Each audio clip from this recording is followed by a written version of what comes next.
So obviously something's in your mind that you have an opportunity, and this is the land of opportunity. What are you going to do with it?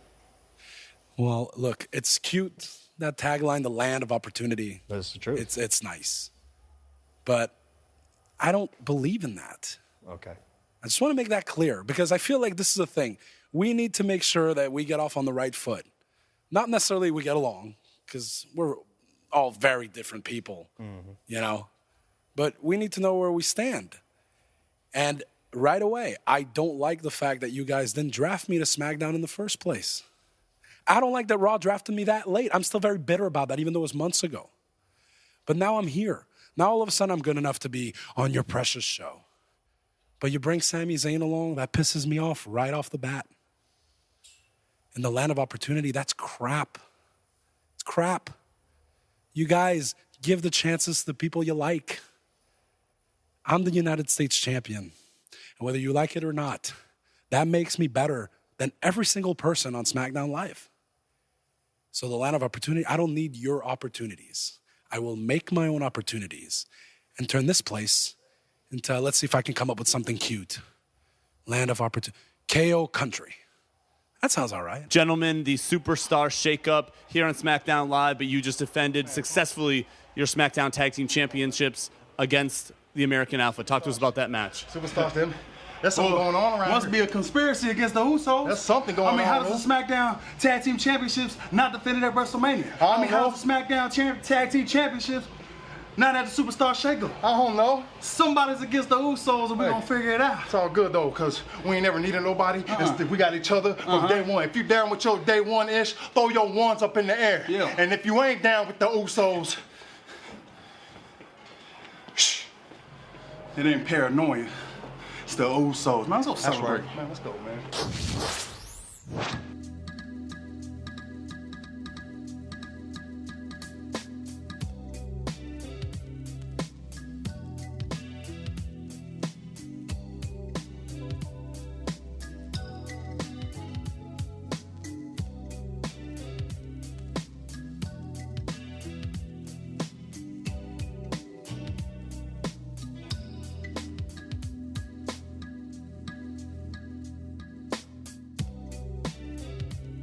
What's going on, everybody?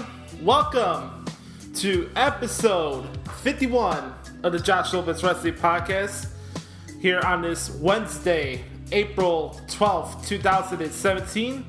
It's a great day to be alive, and it's a great time to be a wrestling fan. With the student of the game, professional wrestling, Josh Lopez. You can follow me at Twitter at Notorious Joshi, also at Instagram at Notorious Joshi. I appreciate you guys taking time out of your busy schedules to spend about an hour, maybe hour and a half or so of your time with yours truly as I divulge into my thoughts and opinions on the world of professional wrestling / sports entertainment. And we got a fun show in store for you guys today. Things are shaking up. Time to shake things up again. Yeah, pal. But we gotta talk about that. We gotta talk about which stars are going from Raw to SmackDown, which stars from SmackDown went to Raw this past Monday.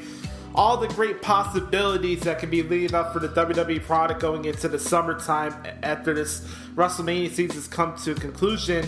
And I gotta talk about that. Talk about the upcoming Payback pay-per-view that's coming up in a couple weeks in San Jose.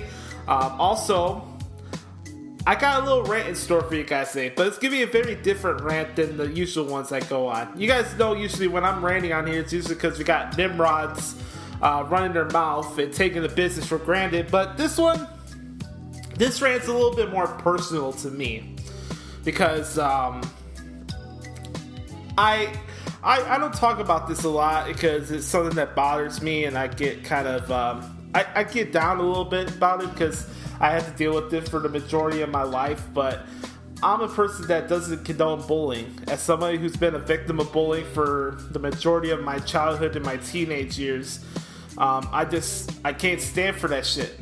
I can't. But I'm going to get that rant out of the way in the beginning, and then we can have more fun and more positivity, because it's really a good time to be a wrestling fan, man. Forget what everybody else is saying. I'm having a blast right now. Am I bummed out that I'm not doing the play-by-play articles as we speak? Yeah, but you know what? I have fun coming on here entertaining you guys, and that's what's important. So if you're a fan of this show and you like what we're doing, please spread the word about it on social media. That's all I'll ever ask you. I won't charge you guys to listen to podcasts or anything like that. All I ever ask is for your guys' feedback and support of this show. That's all I want at the end of the day, because that means a lot to me. I need to know what I'm doing right and what I'm doing wrong. So your feedback means the world to me, and I'm here to better myself every single time I come on here and try to entertain you guys each week. I know there's a lot of great wrestling podcasts out there. I'm also part of another great wrestling podcast called the Pipe Bomb with McCool Company on a New Age Insiders Network, which you check out every Fridays on the NAI network. Make sure you subscribe to there on iTunes and leave a review for the Pipe Bomb. Specifically, make sure you do it for the Pipe Bomb. If not, you can go the fuck home and stay the fuck home as far as I'm concerned. And besides that, man, I'm a free agent in regards to the writing stuff. So if you're interested, if you're a wrestling website or a website in general looking for a guy to cover the product with opinion pieces or play-by-play articles, I'm your guy. I'm not a person to do rumor articles. It's just not my thing. I could write news articles when there's actual news out there, but I'm not going to come out here and write a bunch of BS and slap the wrestlers in the face with bullshit articles that don't even make sense, and it's just a slap in the face of the entire business. I'm not that type of guy. You guys know that. So yeah, if you're interested, if you're looking for a play-by-play coverage guy, hit me up. You can send me an email to joshlopez91@yahoo.com. So, got the little monologue out of the way. I love playing that Biggie song, Sky's the Limit, because it's the truth, man. It's my motto that I live by every single day. The sky is the limit. You could do anything you guys want to do. Just go out and do it, man. Hey, man, I was labeled being the shy, not having no personality person in my family. You know, my family ripped me for not being the most outgoing person at family events and stuff, and blah, blah, blah, blah, and all this other BS. But I took a chance. I got a degree in broadcasting. I finished first in my class. If I could do it, you could do it. It doesn't have to be broadcasting. Put your mind into what you want to do and forget what anybody else has to say about it. Because somebody says you can't do something, or, oh, it's not a realistic goal. Nothing in this life is unrealistic if you don't put your mind to it. Nothing in this world is not able to be accomplished if you don't put the work in, and it's that simple. You got to put the work in, and you have to believe in yourself. Because at the end of the day, as much as we love our family and much as we love God and everything, you are responsible for what happens in your life and nobody else. I love and respect God. He's the man. We're celebrating Easter this Sunday. But at the end of the day, life is determined on what you do with your time on this earth. Tomorrow's not guaranteed. You got to make the best out of the situations that you're dealt. I get it. Life's not rainbows and butterflies, but I don't care that Donald Trump is our president. He can rot in hell as far as I'm concerned.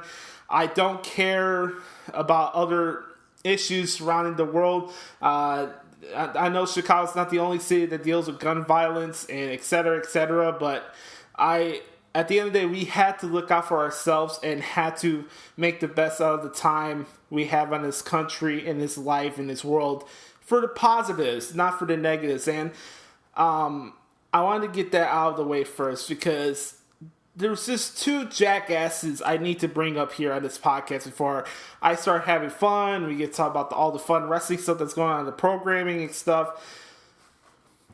Look, I've done my rants on Vince Russo before.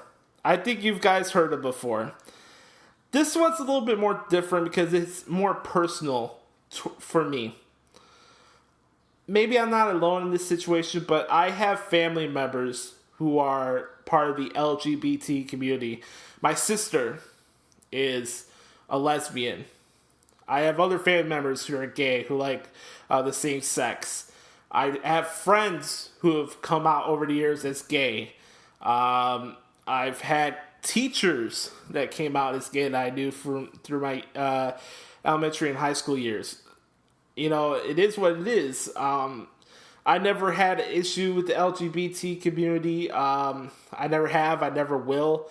And And to hear what that jackass said last week with the castrating of dirt sheet marks, and when I first saw it on the preference in the paper in the description, maybe this would be something I'd be interested, because you guys know me. I literally hate about 90% of the people in the wrestling media.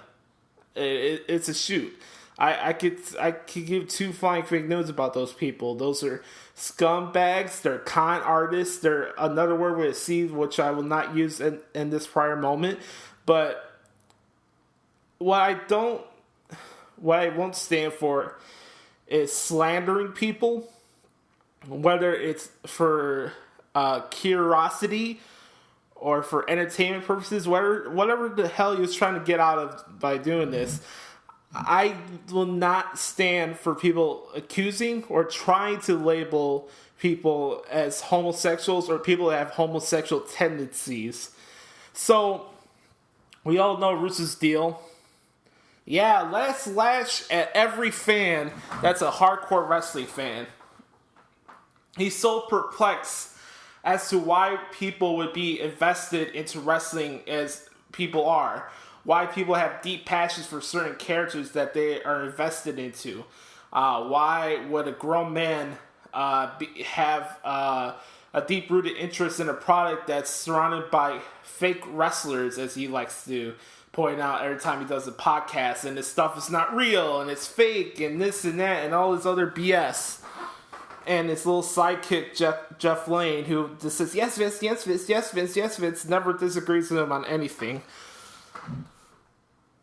Look, whether I have to agree or disagree with Ryan Satin or Dave Scheer or Dave Meltzer or Brian Alvarez or Mike Johnson or whatever, that's not for me, because that's not my lane. You guys know my lane. I'm a play-by-play article. What they do, they come up with rumor and innuendo bullshit. They got sources, yet they're unwilling to share what those sources are. This is the wrestling media. This is not real journalism, so I think it's okay for wrestling reporters, I'm using air quotes there, to reveal who the hell the source is. This is entertainment. This is not a sport.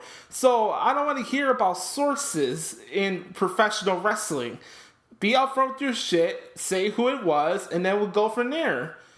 So I've always been consistent with that. But going back to what Russo said and calling them homosexuals and have homosexual tendencies, and playing clips of their podcasts, if anything, you're putting somebody's work over when you're airing their product on your podcast when you're trying to rip them. It's just that simple. What Vince Russo did just gave more clicks to The Observer, to Jason Paul at ProWrestling.net, who's a good friend of mine, to Mike Johnson, to Ryan Satin, etc., etc., etc. So the big point of contention was him and Jeff go and break down comments that the guys made on certain angles and matches heading into this year's WrestleMania, right? And then I think Ryan Satin was talking about a possible scenario of a faction or something with Kevin Owens. I could be wrong about that. But every time Vince and Jeff would play a clip, Vince would methodically break down the comments, question why a wrestling reporter would be so deeply rooted into a choreographed fight. And then he said, the only way this is possible is if he has homosexual tendencies. That's the only way. I get it. He said maybe, but I don't care whether you're having the curiosity or you're tossing out the idea that whether he may or may not be gay. It's bullshit. You shouldn't do it. There's no fucking point to it. You are a gutless prick, Vince Russo. It's just that simple. I have family members that are gay, that are part of the LGBT community. I don't care if you have the curiosity of trying to figure out whether certain wrestling analysts are gay or not based off their opinions on professional wrestling. I think that just really shows how low you are as a human being and your character. And what character have you really have in your life, Vince Russo? I'm still trying to figure that out. what do you really stand for?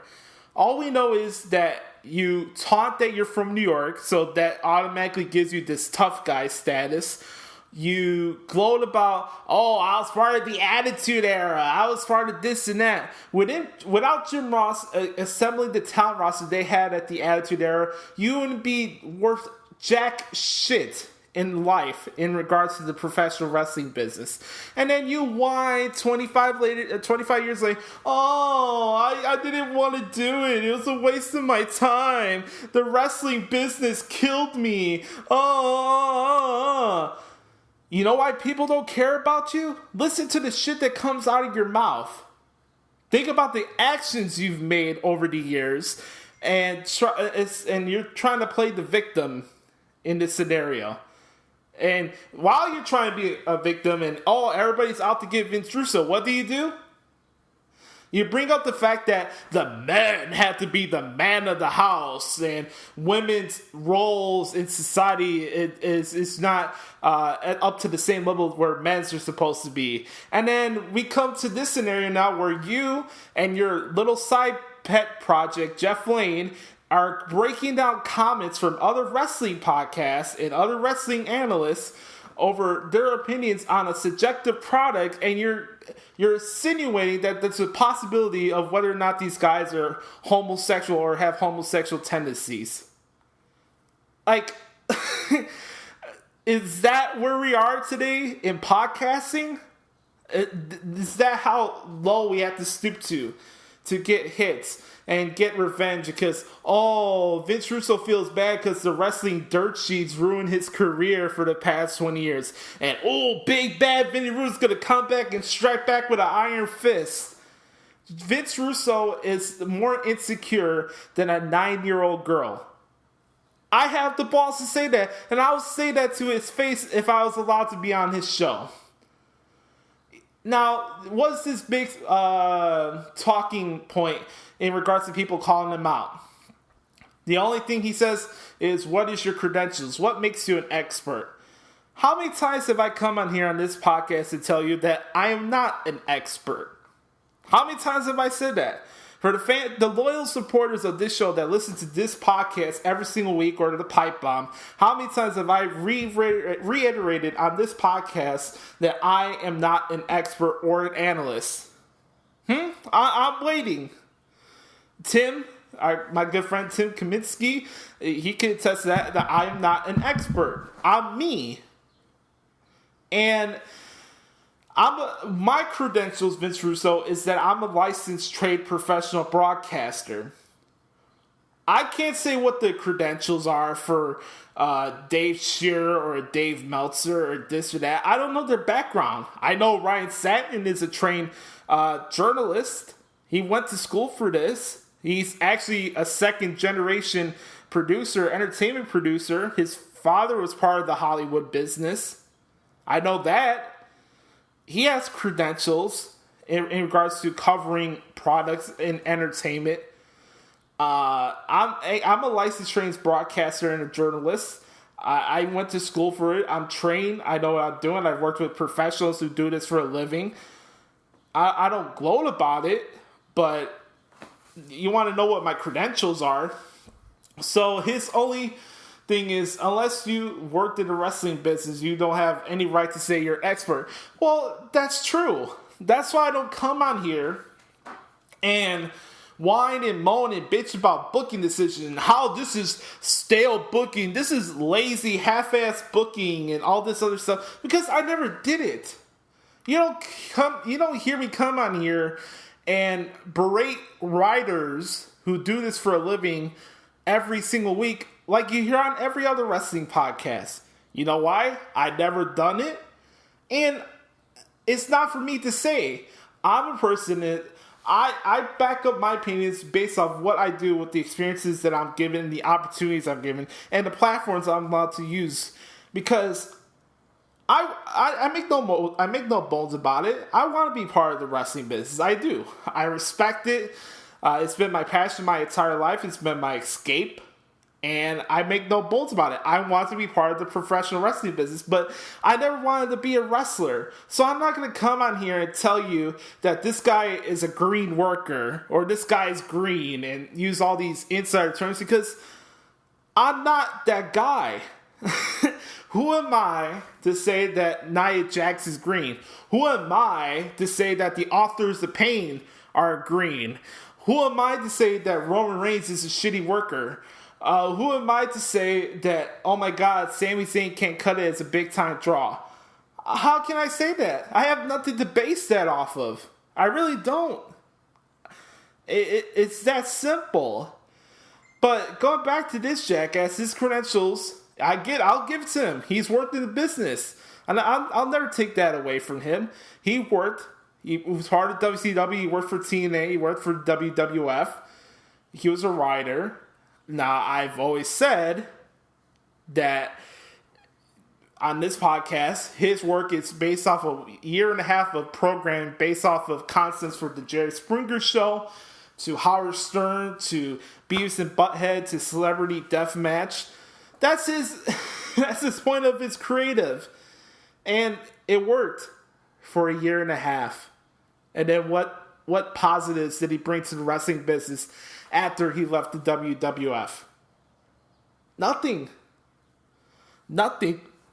And you hear these people come on here and say, oh my God, WWE would be back to where they are in the late 90s and early 2000s if Vince Russo is back and writing the television and all this other BS.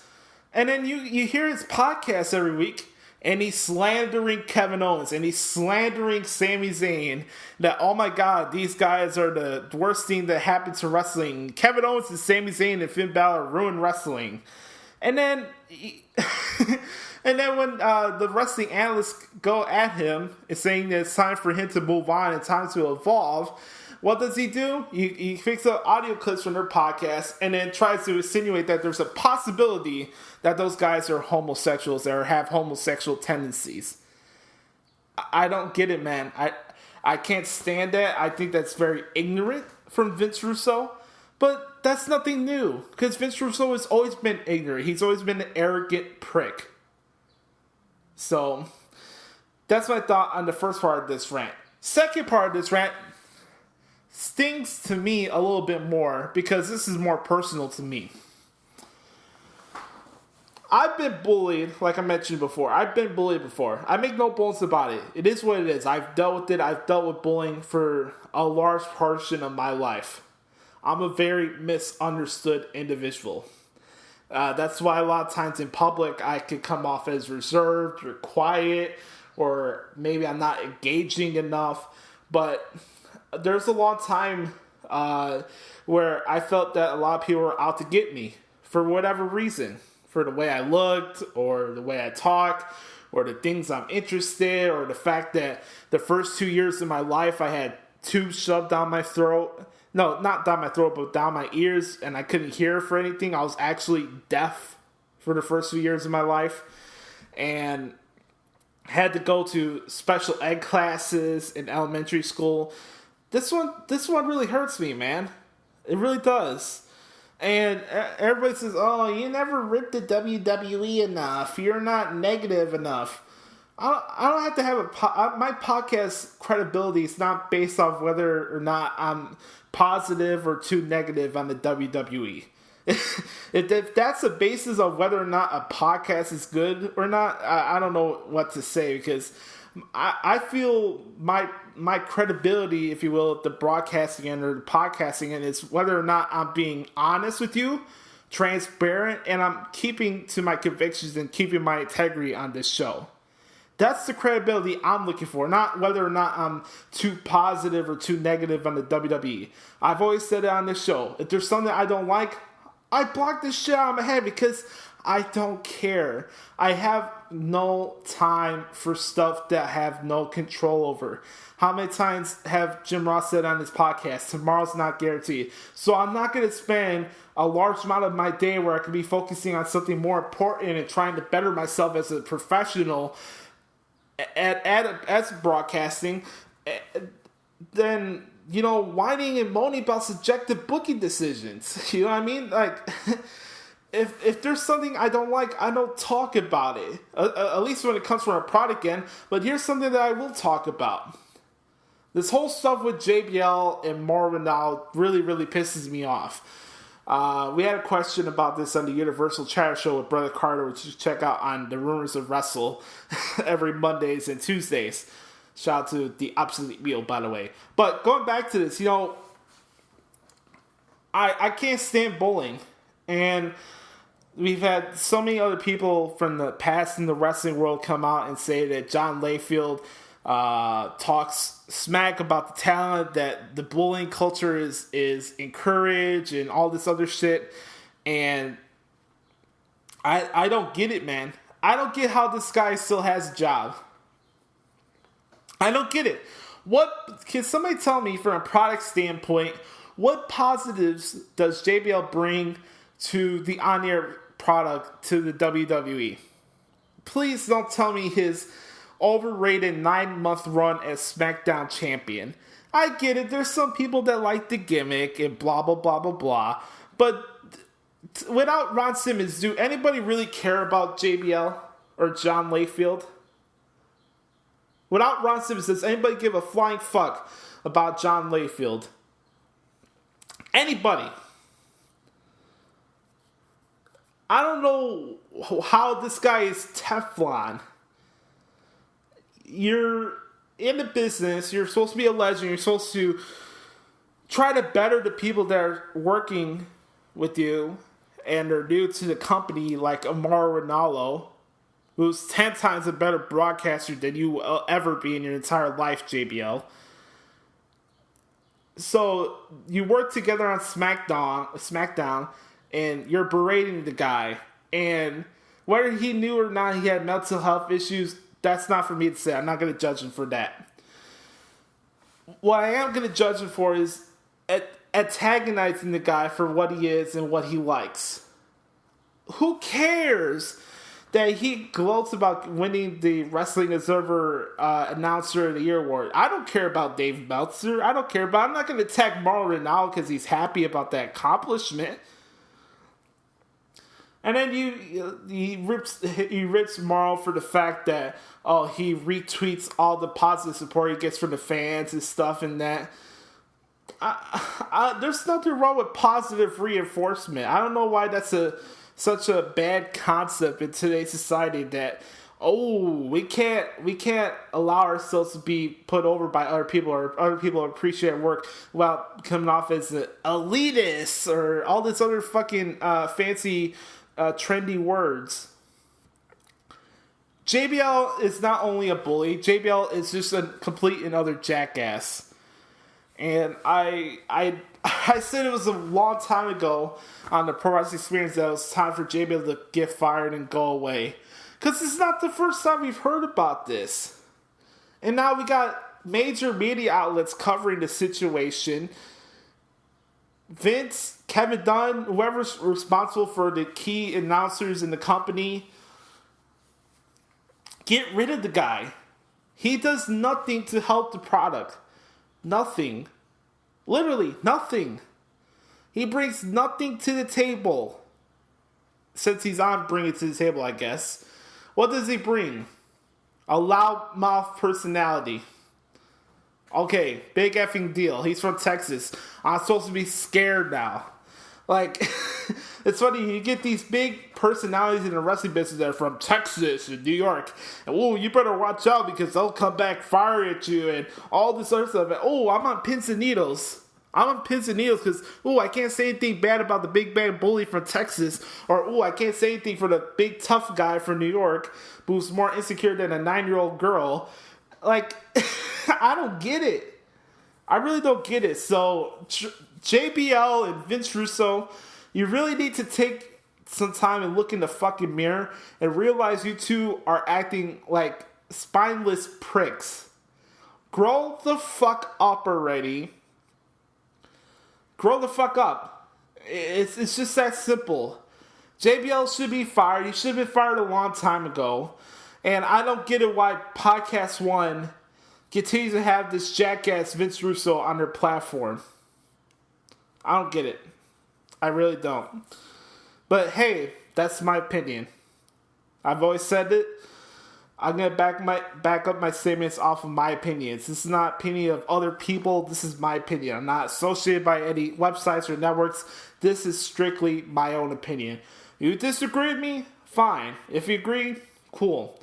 You have a problem you want to bring up to me and you want me to be part of your show, Vince? I have no problem coming on your show and telling you how I feel about you to your face. I don't care if it's Google Hangouts or Skype. I'm not afraid to say what I said on this show to you, because it's not cool to, whether you're indirectly or literally labeling someone a homosexual. I don't care. I don't care if there's a possibility whether or not they are or not. That's not changing the fact that you're trying to label people as gay. And I think that's complete and utter bullshit. And JBL, for you to constantly berate your employers and your colleagues and your commentary table, grow the fuck up already. It's just that fucking simple. You guys are grown men. You're respected around the entire business. Yet you guys continue to act like complete and utter jackasses. And then when people call you out on your bullshit, you try to play the victim card.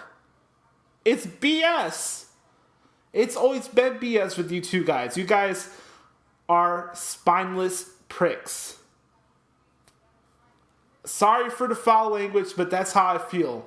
And I'm not holding my tongue for anybody anymore. I don't care. I come on here, I give you how I feel. I'm honest, I wear my heart on my sleeve.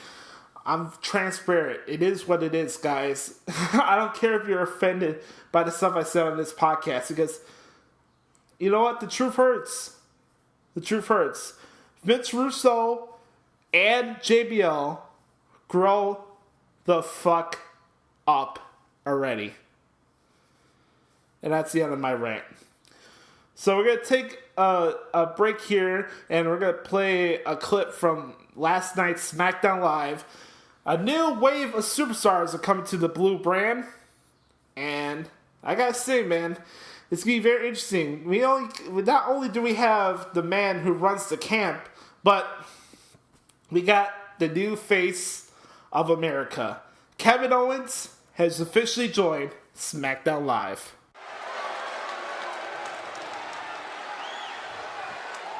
Welcome to the brand new Kevin Owens Show. Now I know it might be confusing to some of you that I am the United States champion when I'm from Montreal, Quebec, Canada.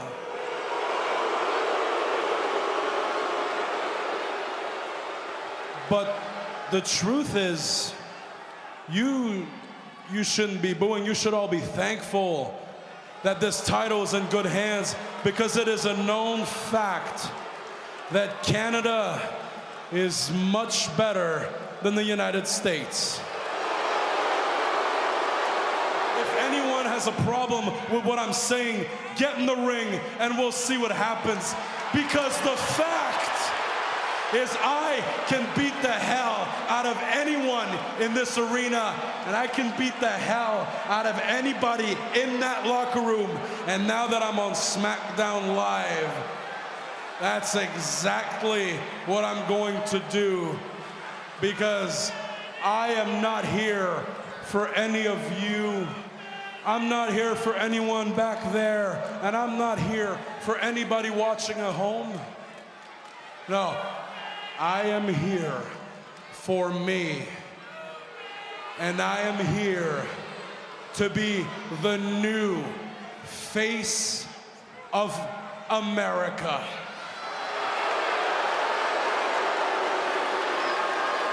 Kevin, I'm sure you can beat up most of that locker room. But Kevin, you can't beat me up.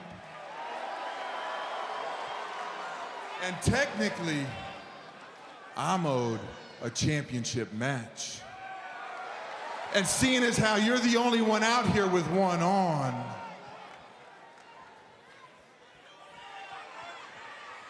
I'm gonna have to beat you and take it. I have some bad news. First, you are delusional. And second, I don't care who you beat. You don't deserve an opportunity at my title. You understand?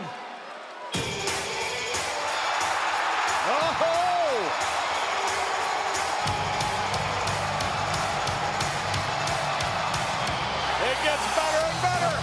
And it only gets worse for Kevin Owens, his old rival, his former best friend, Sami Zayn.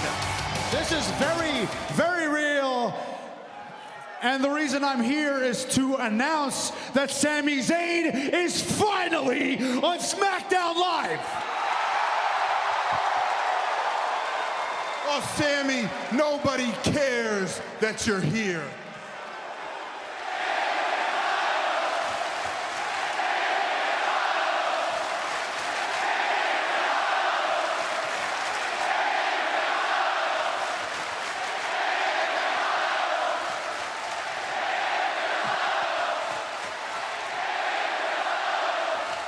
This is not the Kevin Owens Show. This is SmackDown Live.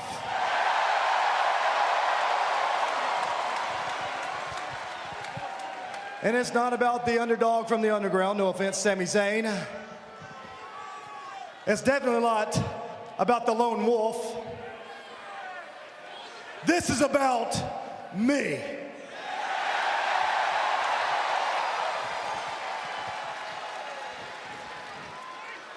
This is about SmackDown Live, the house that AJ Styles built, and I am still here.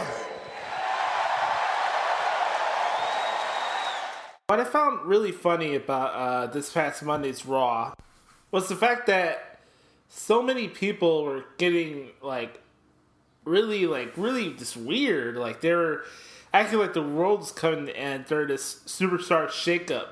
Like everybody was like, "Oh my God! If they don't make every decision for both brands by Monday night, it's like, oh my God, the Superstar Shakeup is just only Raw heavy, and SmackDown Live is gonna go down the shitter. And it's going to go downhill, and this and all this other stuff." Like, what I enjoyed about the Superstar Shakeup is that they told you, like before the show came on air, that this is a 2-night thing. They said that already.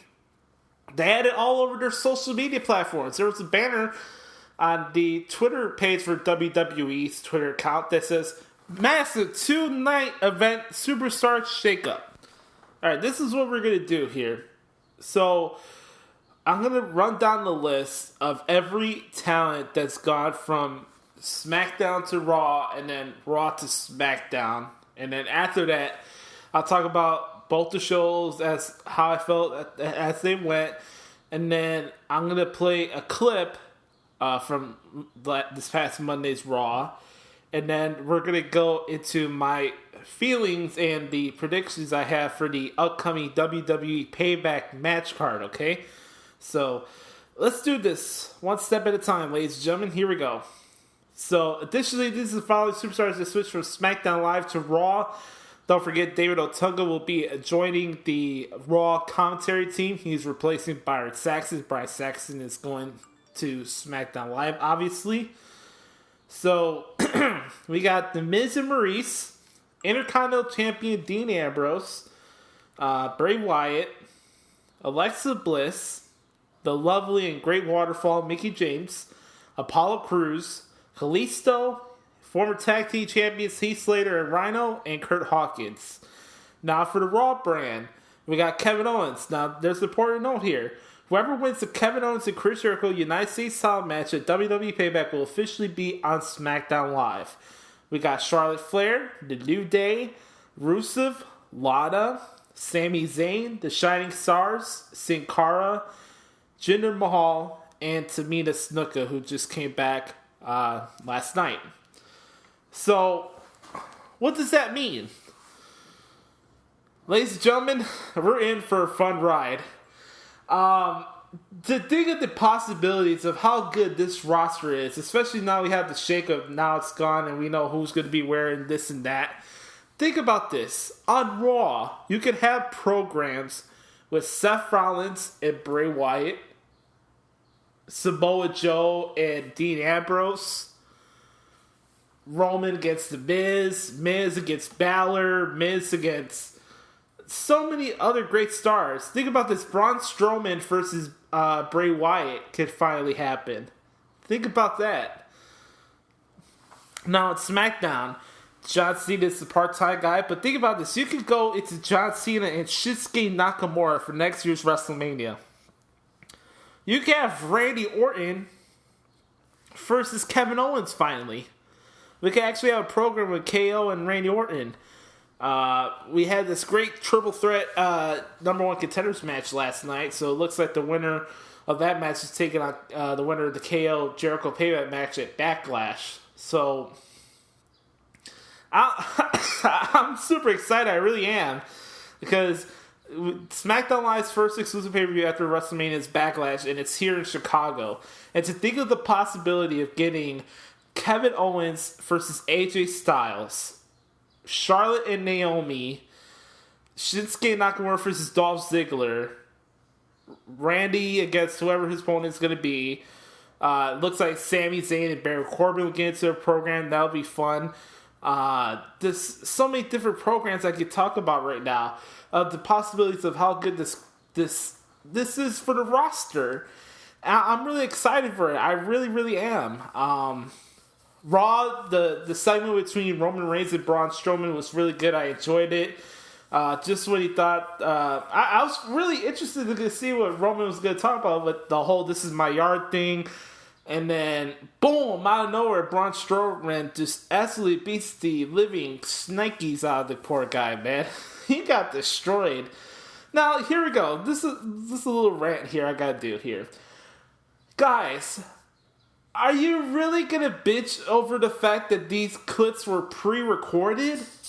It's entertainment, of course it's pre-recorded. It's entertainment. Stop acting like this thing's a freaking sport. It's not. Anyways, Braun Strowman and Roman Reigns had a badass segment. I don't care what anybody says. Now, think about this for the Backlash card we got so far. No, for a Payback card we got so far. We got Cesaro and Sheamus versus the Hardys. That's going to be sick. You got Jericho versus Owens. We got Bray and Randy, this House of Horror match. We have possibly Seth Rollins versus Samoa Joe. And Braun Strowman versus Roman Reigns. Guys, we're in for some fun pay-per-views. If it was up to me, I would do my own play-by-play articles. Just for that. Because these shows are going to be a freaking blast. I can't wait, man. These shows are going to be a lot of fun. The possibilities are endless. We got new, fresh matchups. Hence the Superstar Shakeup. I like the way that they went about this. It's cool. It's refreshing. I don't think we need a full-scale draft like it was last year. You can do that maybe next year or after next year's WrestleMania. And I think it's really, really cool. There's so many great possibilities that could happen. You saw what happened with Kevin Owens and Talking Smack. That's going to be a fun addition to that show. By the way, Rob Gronkowski, can you go home and stay the fuck home? I'm sorry, guys. I'm not a Gronk guy. I'll never be a Patriots guy, so there goes that. And another thing I was going to mention. Yeah, man, I think that the Sasha Banks thing on Raw is fine. I'll talk about this more definitely on Friday because we got the pipe bomb. But if you think about this, if you want the Sasha Banks super heel turn and want her to be her standalone performer without always feel like she has to conquer Charlotte, have her on Raw, have Charlotte on SmackDown, keep them separated. I have no issues at all with the fact that Sasha Banks is staying on Raw. So that's my thoughts on that. Yeah, man, the list of the people that are on these programs and the way the Superstar Shakeup went by, these rosters are sick, man. I'm looking forward to it. It's going to be a blast, and this is going to be a fun summer as a wrestling fan. So what I'm going to do right now, I'm going to play a special clip from this week's Raw. We're going to go into talking about the segment between TJ Perkins and Neville, which led to the heel turn on Monday night. I'll give you my predictions for the Payback card, and we'll get out of here. Where I go, darkness finds me. This is my new home now. But I didn't come to Monday Night Raw empty-handed. Oh, man. I came with a very, very, very special gift. A gift of payback. Because in 3 weeks' time, the entire world will be able to watch me torture Randy Orton in my very own House of Horrors match. Yeah.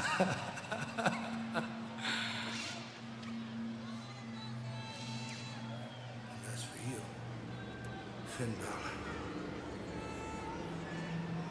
I would watch yourself, friend, because I will certainly be watching you. Monday Night Raw.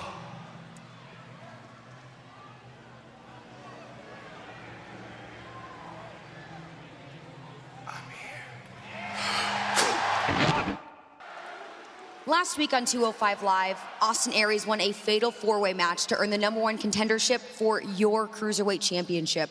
What are your thoughts on facing Aries again after your match at WrestleMania? I have already proven that Austin Aries is not on the Neville level. And as far as the rest of the Cruiserweights go... Be careful what you say. Because one of these days, somebody's gonna make you eat those words. And who exactly is gonna do that, huh? You? Yeah, I think it's gonna be me.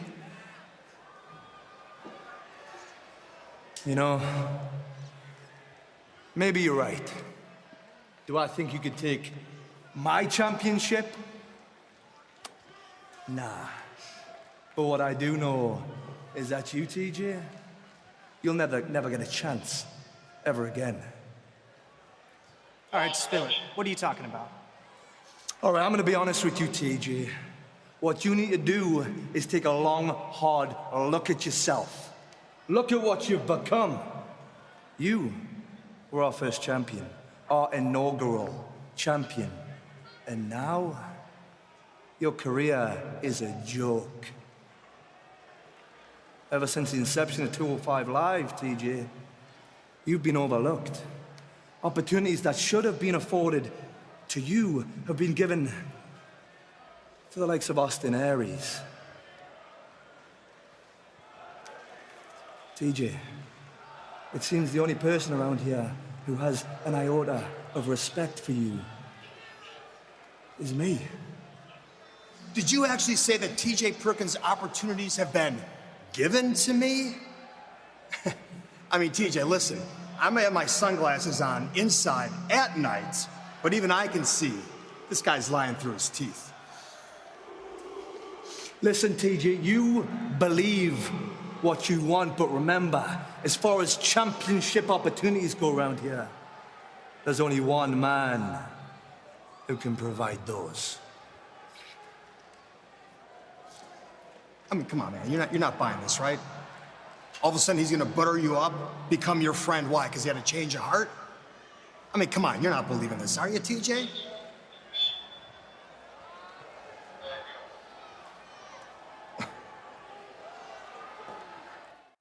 The following contest is scheduled for one fall. Introducing first. No, I'm kidding.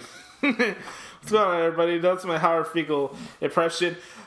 We're conclude the show in just a few minutes, but really quick, I just want to thank you guys so much for checking out the show, and I wanted to finish this off with a bang and talk about my predictions for the WWE Payback match card coming up on April 30th from the Shark Tank out there in San Jose, California. WWE Payback. Thank God it's not in Chicago again. We always get Payback in Extreme Rules year after year after year. It's ridiculous. Terrible. Shout out to Charles Barkley. All right, here we go. Samoa Joe, Seth Rollins, check. Roman Reigns, Braun Strowman, check. Bayley versus Sasha for the Raw Women's Championship, check. Or maybe you have Alexa Bliss added to the mix. You never know. Cesaro and Sheamus versus the Hardys, check. That's 4. Chris Jericho, Kevin Owens, that's 5 for the U.S. title. Randy Orton versus Bray Wyatt, House of Horrors match, that's 6. Let's see what else we got here. I'm pretty sure Ambrose versus Miz for the IC title, that's going to happen, 7. And let's see. Oh, Neville and Aries, 8. There you go, 8 matches, and you get a kickoff match. So, here's your official card for WWE Payback 2017. Here we go. Cesaro Sheamus versus the Hardys, check. Seth Rollins, Samoa Joe, check. Roman Reigns versus Braun Strowman, check. Chris Jericho versus Kevin Owens, check. Randy Orton versus Bray Wyatt, check. Alexa Bliss, Sasha Banks versus Bayley, check. Miz versus Dean Ambrose. And Austin Aries versus Neville. There you go. Straight off the top of the dome of the student of the game of professional wrestling, Josh Lopez. Drink it in, man. Drink it in. And right there, that concludes our voyage here on episode 51 of the Josh Lopez Wrestling Podcast. Thank you guys so much for taking your time to hang out with me. I know you got so many other things you can be focused on, but if you wanted to spend an hour or so with me, I appreciate your time, and hopefully you enjoyed the show as much as I did recording it for you guys. Thank you guys so much for checking this out. You can follow me at Twitter and Instagram at Notorious Joshi. Make sure to subscribe to this podcast on iTunes, Stitcher, Audiobook, wherever you get your podcast from, and make sure you go to my YouTube page, Josh Lopez, subscribe to get every single edition of the Josh Lopez Wrestling Podcast. Road to 100 continues, and this ride is not going to end, man. We're in for a fun summer as a professional wrestling fan and WWE fan. So, again, thank you guys so much for the support. I love you guys, and I'll talk to you next week. Remember, tomorrow is not guaranteed.